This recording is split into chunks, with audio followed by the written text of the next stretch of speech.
अकोल्यातील कायदा आणि सुव्यवस्था बिघडल्याच्या विरोधात शिवसेना ठाकरे गट आक्रमक झाला आहे।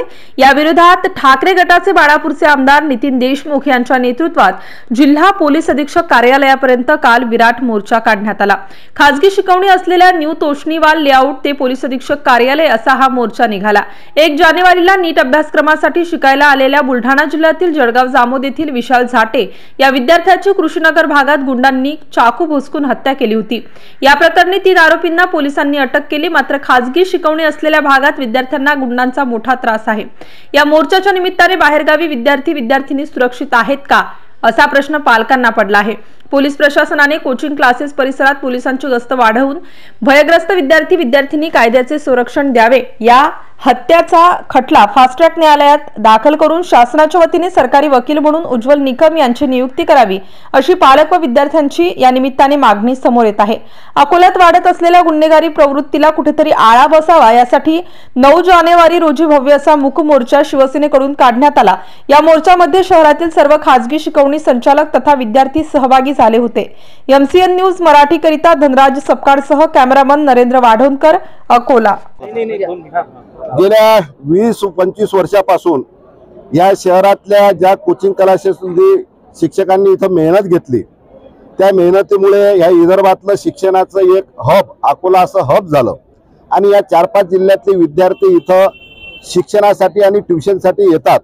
त्याचे आई वडील बहीण भाऊ सोडून ते इथं येतात, परंतु त्यांच्या सुरक्षेची कोणती यंत्रणा ह्या शहरामध्ये नाही।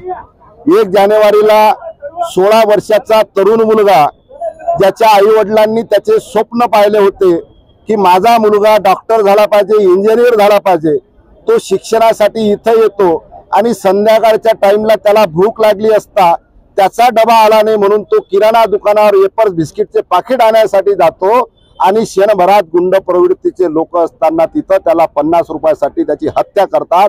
म्हणून या शहरातला कोणता तरुण इथं सुरक्षित राहायला पाहिजे, एका मुलीवर कोणता अन्याय झाला नाही पाहिजे।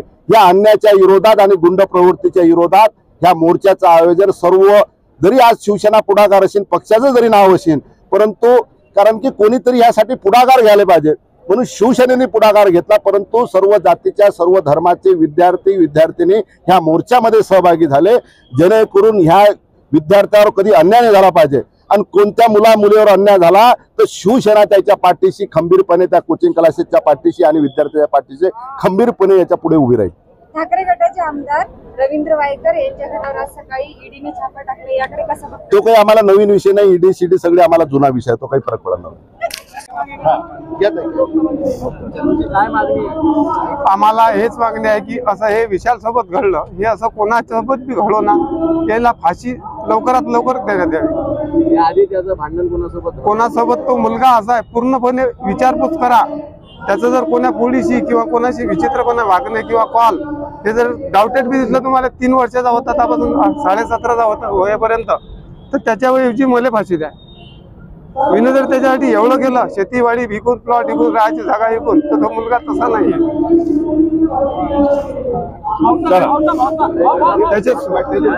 त्याचे जे स्वप्न होते की बा खूप मोठा ऑफिसर बनीन मी, ते स्वप्न या नालायकानं फार खराब केले। त्याचे स्वप्न होते MBBS MD डॉक्टर बनीन मी। जसं आपल्याला सगळ्यांना माहिती आहे, अकोल्यामध्ये एका निष्पाप विद्यार्थ्याची निर्घृण हत्या करण्यात आलेली आहे।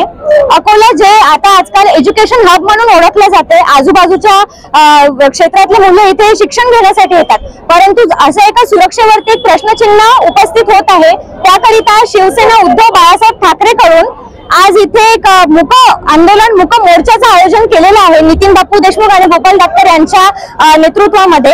त्यामध्ये आपण जसं बघायला आपल्याला मिळेल की अनेक विद्यार्थी, अनेक सामाजिक आपल्याला NGO आहेत, ऑर्गनायझेशन आहेत, त्यांचे पण आपल्याला इथे सपोर्ट लाभलेला आहे। तर इथे एक सुरक्षेवरती प्रश्नचिन्ह आणि आम्हाला प्रशासनाला जाब विचारायचा आहे की जर हे घडलेलं आहे तर याची तुम्ही सखोल चौकशी केली का? आणि तेच नाही तर या हजारो संख्येने इथे विद्यार्थी आहेत, त्यांच्या सुरक्षेचं काय? या मोर्चानंतर कुठेतरी आळा बसू शकते का असं तुम्हाला वाटते का विद्यार्थ्यांना? नक्कीच या मूक मोर्चानंतर जे म्हणजे आमच्या मागण्या आहेत की याच्यामध्ये जे उज्ज्वल निकम आहेत सरकारी वकील, त्यांची इथे नियुक्ती करावी या केससाठी, तर जेणेकरून जर सखोल चौकशी होईल तर नक्कीच त्या गुंडांना काय आळा घालणार आहे आपण। कारण की असे प्रकार एक हल्ली आपल्याला खूप पाहायला मिळतात की गावगुंड हल्ली सुटत पडत विद्यार्थ्यांना बुली करत आहेत, तर हे कुठे ना कुठे नाही आहे व्यवस्थित आणि याला कुठेतरी आळा आपण घालायला पाहिजे आणि घातलाच पाहिजे. धन्यवाद.